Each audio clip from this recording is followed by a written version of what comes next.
Pemirsa apa kabar? Mari kita ikuti Warta Berita PTS tanggal 19 Juni.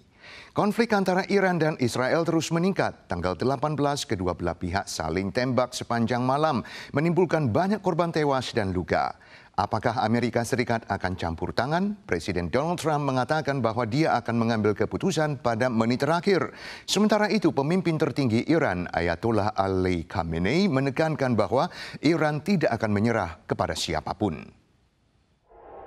Tanggal 18, Garda Revolusi Iran melancarkan serangan udara skala besar terhadap Iran dengan rudal hipersonik untuk pertama kalinya. Namun mayoritas berhasil dicegat oleh sistem pertahanan Israel saat mendekati zona udara timur Israel.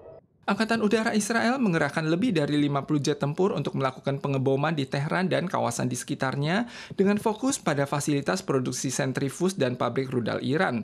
Terkait akan tidaknya Amerika Serikat terlibat secara langsung telah menarik perhatian besar dari masyarakat internasional. I like to make the final decision 1 second before it's due, because things change. I mean, especially with war. I don't want to fight either. I'm not looking to fight. But if it's a choice between fighting and them having a nuclear weapon, you have to do what you have to do.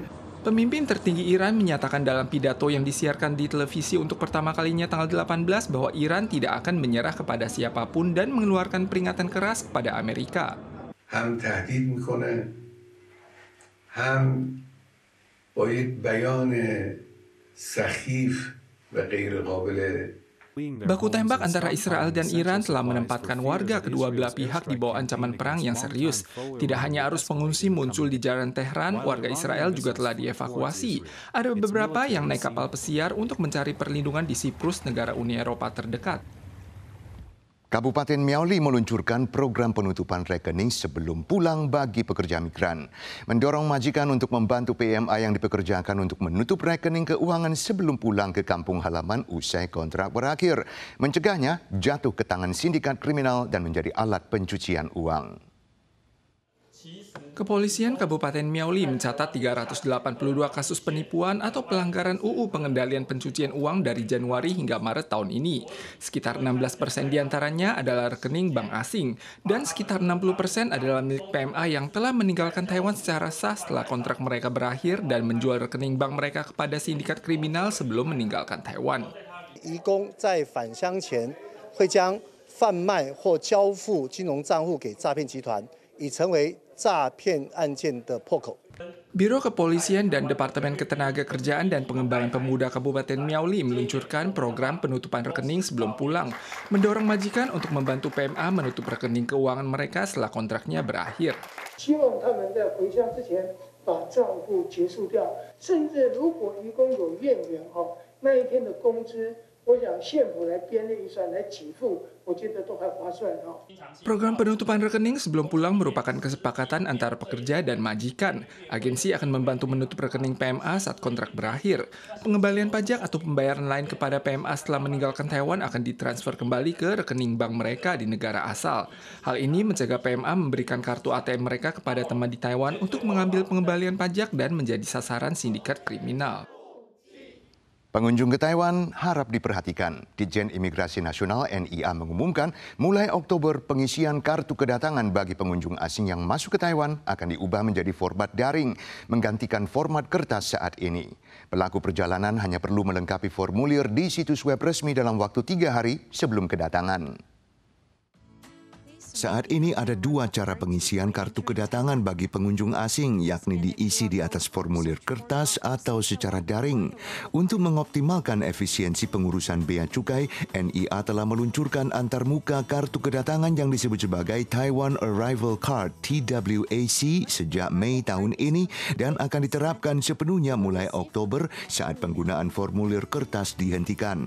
Pelaku perjalanan dapat mengisi kartu dalam bahasa Mandarin atau Inggris di situs web TWAC dalam waktu 3 hari sebelum kedatangan dan akan ada petunjuk dalam 7 bahasa di setiap kolom. April hingga Agustus merupakan musim kawin bagi burung murai biru Taiwan.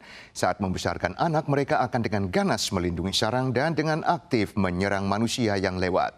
Hingga bulan Mei, Kantor Perlindungan dan Inspeksi Kesehatan Hewan Kota New Taipei telah menerima 9 laporan serangan burung murai biru. Masyarakat pun diingatkan untuk mengambil jalan memutar atau menggunakan payung untuk perlindungan.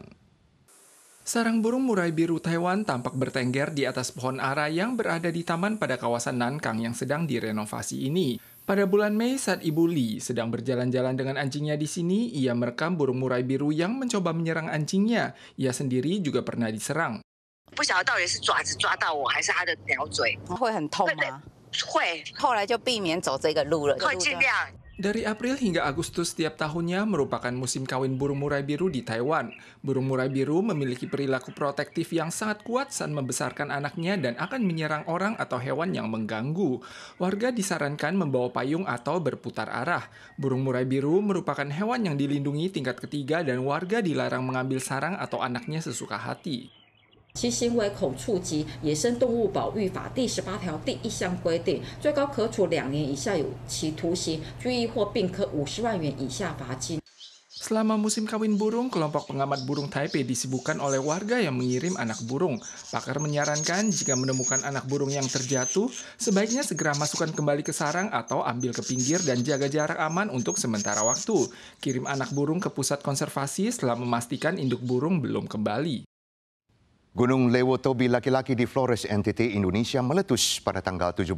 Hingga dini hari tanggal 19, Lewotobi telah meletus lebih dari 7 kali, memaksa pihak berwenang untuk menaikkan peringatan gunung berapi ke level 4, yakni tingkat paling berbahaya, memperingatkan orang-orang untuk tidak keluar rumah. Letusan diketahui juga telah memengaruhi lalu lintas udara, pada khususnya penerbangan ke Bali.